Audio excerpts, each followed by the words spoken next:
Hey everyone! Today, I want to look at the very first Soloist game review.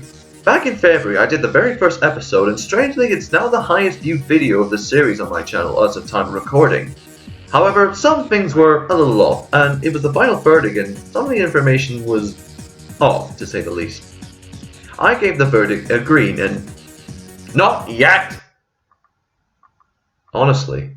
I kind of had regrets giving it a green as I progressed through game to game, and it was becoming a nagging pain in my head, saying perhaps I should do this review again. Also, some of the information was questionable. I'm not saying all of it was questionable. I did get some things right. All the other episodes I'm okay with, and quite frankly, no one complained about it. Because I have no fans. Still, I do this for a hobby anyway. It's not like I'm making money from it. Anyhow, this episode is more likely to be a study of what I could have done better in my last one, and do my very best to give out much better explanations for the parts I got wrong or just needed better detail. Does this mean I'm running out of ideas? No, I have enough stuff to work with.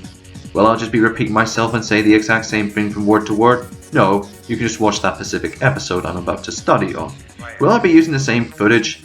Probably, but some of it's unused footage. Is there biscuits in the cupboard? No, I'm broke. Anyway, let's get to business. In this sort of era of gaming, Disney were one of the biggest game publishers around. They often made video games based on their own products. I've decided to skip the first bit as I didn't see how to have any problem with it at all. So why start the review series with this game was developed by Argonaut Studios, who were respected developers in their own right. But I only played one of their games and this is it. Argonaut Studios were no strangers to game development. They made a few games under their belt like Croc 1 and 2 on the PS1, which have gathered a cult following. They did a few movie licenses as well, but after this, they would have been likely lackluster as well. I don't know them too well, but it has its fans and I'm not going to judge here. I do respect them as good game developers. It begins with Princess Jasmine and the Sultan getting kidnapped as Nasira becomes the new ruler of Agrabah, with her plans to resurrect Jafar from the dead. Meanwhile, Aladdin becomes a wanted man and is tasked to rescue the princess and the sultan with the help of Genie and Apu. The gameplay is a 3D platformer, which are one of my favorite types of games, and it works incredibly well here. No, it doesn't. I do like 3D platformers, but this one, in all honesty, is nothing special. There were games like this before, like Crash Bandicoot 2, which is one of the best platformers ever made on that system. There have been far better examples than this Disney knockoff. Spyro is also another good example, though I don't have Spyro, and so instead I'll show you Rayman 2. It's the Dreamcast version, but I gotta work with what I got. They were some of the best games ever made, and they were far more unique than, say, Aladdin. The platforming here is just okay, but it can be dull at times. There's Aladdin, who attacks with a sword and throws different objects at enemies. It works well enough with attack and block. You can also get a chance to play as Jasmine and Apu, who can do wall jumps and has the ability to throw objects as well. There are a lot of range of enemies to take multiple ways to be taken down, which provides a tough challenge at times. The attacks Aladdin offer is nothing spectacular either. Some enemies can be cheap while others can be easy to take down with patterns you can remember, and some of them are just ridiculous, like bats and brooms, which is just lazy game design in my book. I forgot to mention that Apu can't attack enemies, so you'll just likely have to be taking your punishment if you get hit, and Jasmine, I never got far enough and I couldn't be bothered to reach any of her levels, so the demo was the closest I was going to get to seeing her in action. But there are a lot of collectibles in the game that are good for the most part. For example, you get like 3 red diamonds, you receive a bonus level to collect coins before the time runs out, and you receive a blue diamond, which there is a lot of replayability because of that. Is there though? I did say the platforming itself was okay. These minigames where just collect all the diamonds are nothing special either. It's just do this task before the timer runs out, just basic stuff. Quite underwhelming, I'm afraid. Not terrible, just okay. Yeah, there are different stuff you can do besides platforming, which is much appreciated, but the quality can be subpar at best. And the boss battles so far up to level 18, I've just annihilated them.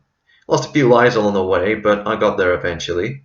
The locations are stripped straight from the source material of the TV show that try to recreate a few moments from the first film, with pretty good soundtrack to go along with it.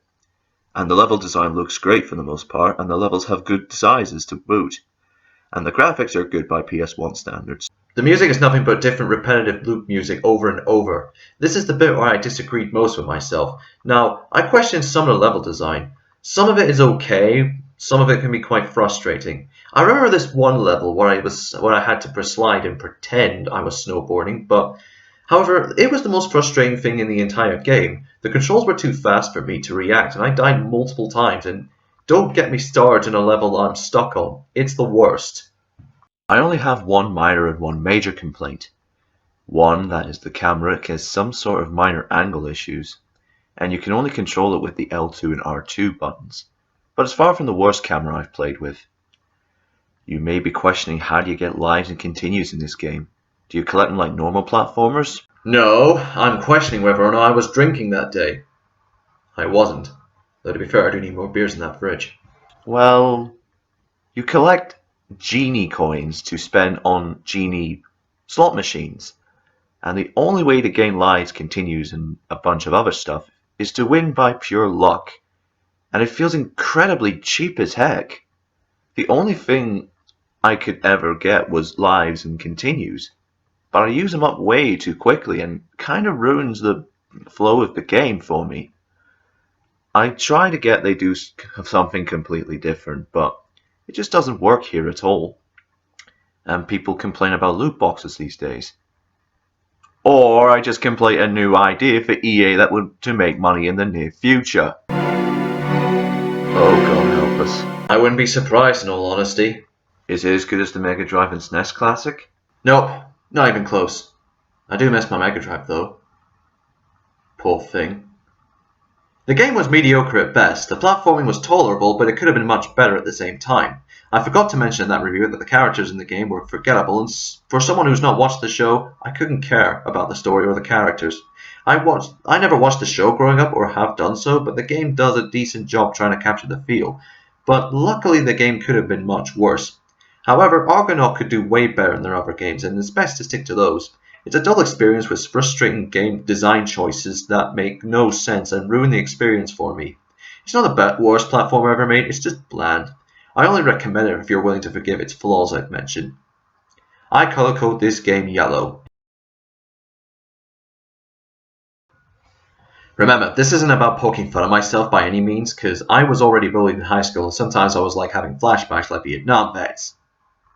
I don't want to go too deep into it because that's not why you're here. This review is a retrospect of what I could have done better back in February 2018.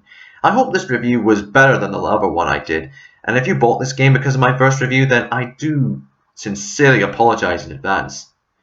Mistakes happen in life and we all learn from them, because if we don't, we all be hating each other and learn nothing from it. Anyway, enough of my ramblings. Be sure to press the subscribe and turn on notifications, press that like button, and don't forget to share. Next time, I'll be reviewing Scooby-Doo with the Cyber Chase on the PS1. See you there!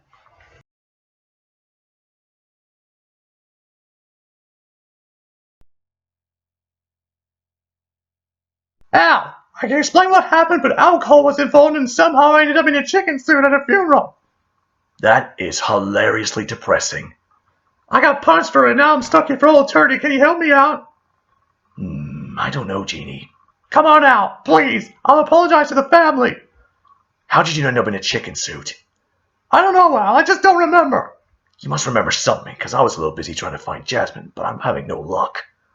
Hey, don't worry, Al. We'll find her. Just let me out. Meanwhile, you were getting busy getting wasted at multiple nightclubs all over Agrabah. Look, Al, I'll stop the drinking. I promise. Can you just let me out and I'll help you look for her?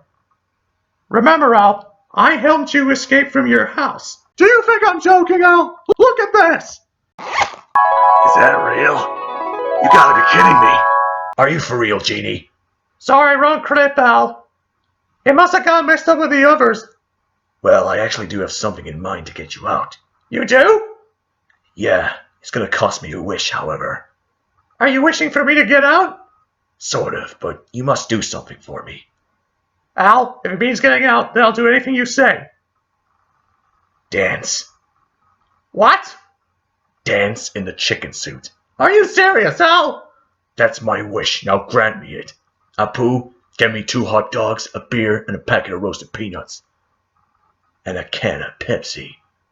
Because I just found something that's gonna go viral on the internet. Al, how about I give you $1 million instead? Nope.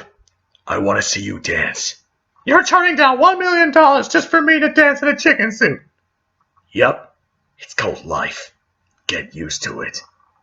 Fine.